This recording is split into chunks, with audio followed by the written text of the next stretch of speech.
ladies and gentlemen, it's BackCourt Violation once again with a special episode because you know some things went down in the NBA, so it's time to talk about it. And also with my brother, my other host on this show, thanks to him, the father of BackCourt Violation, Mr. Sam Mushman. How you doing, sir? What is going on, Mr. Vince Chang? How we doing? BackCourt Violation. One of the biggest days for what we do as a podcast right here, the NBA draft. That happened. Yes, it did. We're going to talk about it, and yes, we are. I want to dive into it. It's the special episode for you guys to talk about the draft, what went wrong, what went right, who had the best draft, who did not. I mean, it's hard to tell early on, but I think it's safe to say that, I mean, at least for the top 10, it was pretty much people fell where they should have fell, I thought, for the most part. I mean, let's start with, obviously, the top three picks. I mean, the first two were as much of a given as any year's been. Yeah, Mr. Ben Simmons and Brandon Ingram. I mean, they're going to, quality teams. I mean, the 76ers, I mean, they're on the up and up. Next year, they should be pretty good. But Ben Simmons coming out, his quote-unquote college career, he's done things that no other college player has done.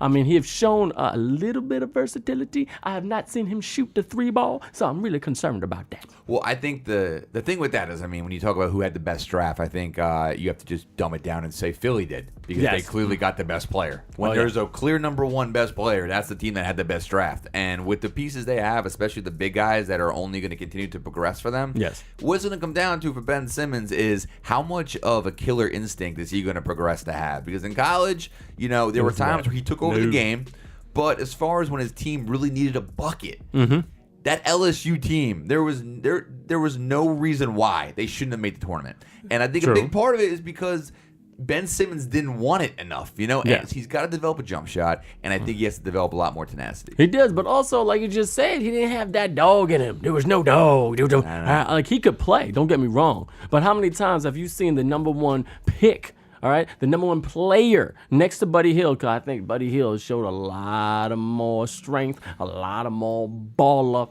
freaking instinct during the season. But Ben Simmons, quote unquote, would just say, "Oh, he's the best man. He's coming from Australia.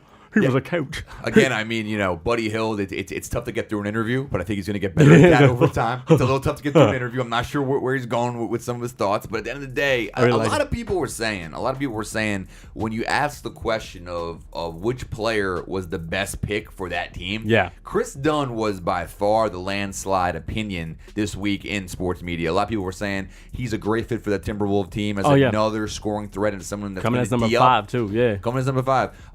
However, and I do agree with that, but to be honest, as far as best fit for their team, I'm going to go Buddy Hield for New Orleans. I think he's a great fit for New Orleans. Anthony Davis is becoming arguably the best big man in the league right now. And with some of the other pieces they have as shooters and perimeter players, you have a true spot-up, one-dribble, catch-off-the-dribble shooter. You have a guy like Buddy Hield, I think, that is a need in that three-guard position. You move, you know, Tyreek Evans to the 2, or even playing that dual point guard at times. I mean, I think you have a really solid Pelican team they're coming up with. The funny thing is that we're going to talk about the Pelicans because we're going to get back to Brandon Ingram. We're going to get back to Jaylen Brown. But talking about the Pelicans, we got he's going to the Pelicans, right? Anthony Davis, then solid big one. But guess who's going there too?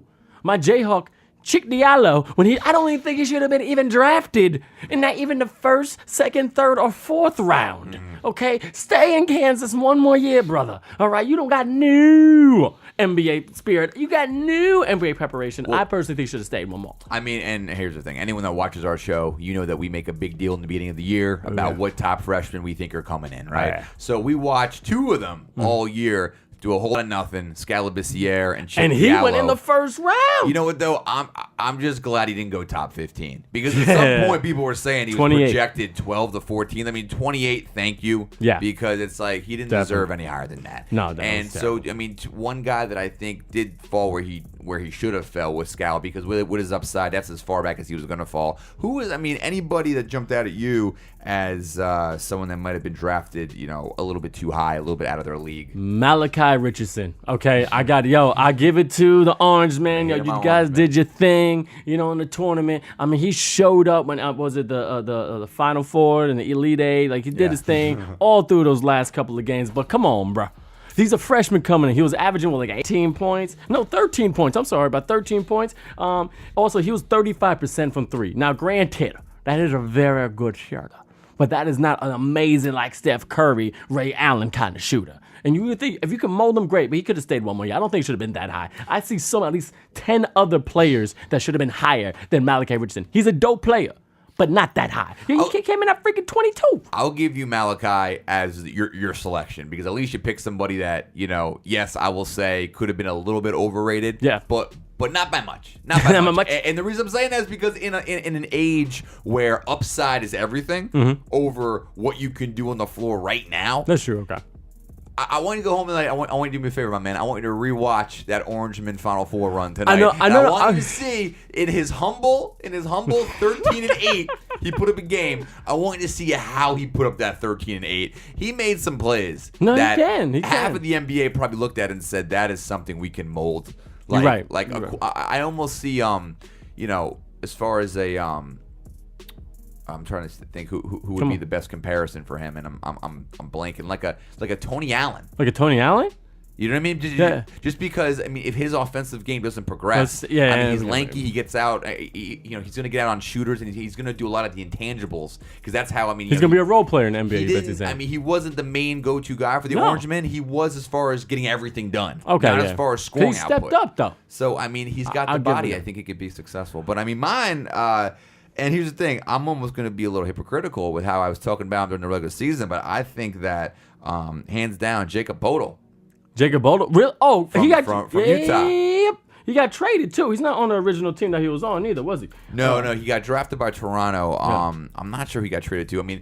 My guess is probably the Phoenix Suns because they grabbed about 9 guys the other night. But also, we got to give credit to also our man Brandon Ingram. He's going to the Los Angeles Lakers. Rest in peace to the career of Kobe Bryant. Brandon Ingram, one of the most humble players you've ever seen. He is a monster. He is definitely a weapon. He would be on the court, and he would score a silent 15 points before you even knew it. Oh, yeah. And then it's awesome because he's going to the Lakers. So that's going to be a definitely good franchise. I love him for that team.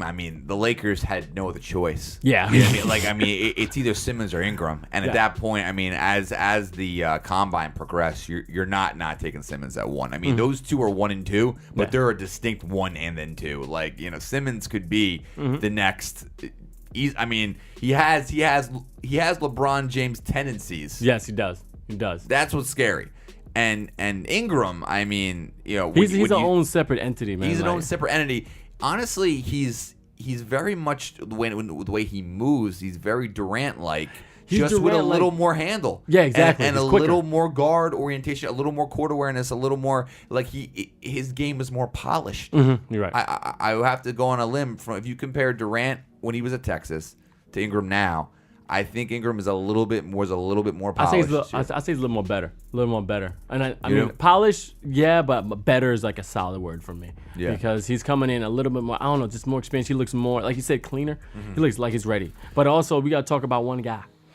19 years old. This has not been done for years. Okay, coming out of prep school, Mr. Thon Maker. We've talked about this, brother. You were talking about him before we got on air, saying that he came out of South Sudan. What was going on again? He escaped the Civil War. The Civil War. If you can escape a Civil war, you can drop 20 and 10 in this league. Exactly. I'm going to say that. There's no bullets line. What? If you can reenact Saving Private Ryan in another country, you can make the NBA All-Star. And he's a huge target. He's coming out of prep school. He's going to definitely be a problem, but also he did something that most people don't do. He didn't go to the combine. He didn't go to the Nike hoops. He stayed silent. No one very knew under the radar. What he can do, and he's going to the Milwaukee Bucks. So we'll see how that thing gonna look. And honestly, Thon Maker, with his age and lack of seeing him on the court, you have to say on paper it's a gamble. But I think for Milwaukee, that's the type of gamble you need to make right now. You have between Giannis, between Greg Monroe inside, between Jabari Parker, you have a core here that you need to start producing with. Because Milwaukee is one of, I think, only a couple teams that haven't made the that haven't made the playoffs in 3 or 4 years now. So it's one of a couple teams I think that need to really step up their game with a gamble like Thon Maker. He comes out, you have a ridiculous front court overnight now. Do you know who else is on that team right now? From Virginia. Oh, who? Malcolm Brogdon.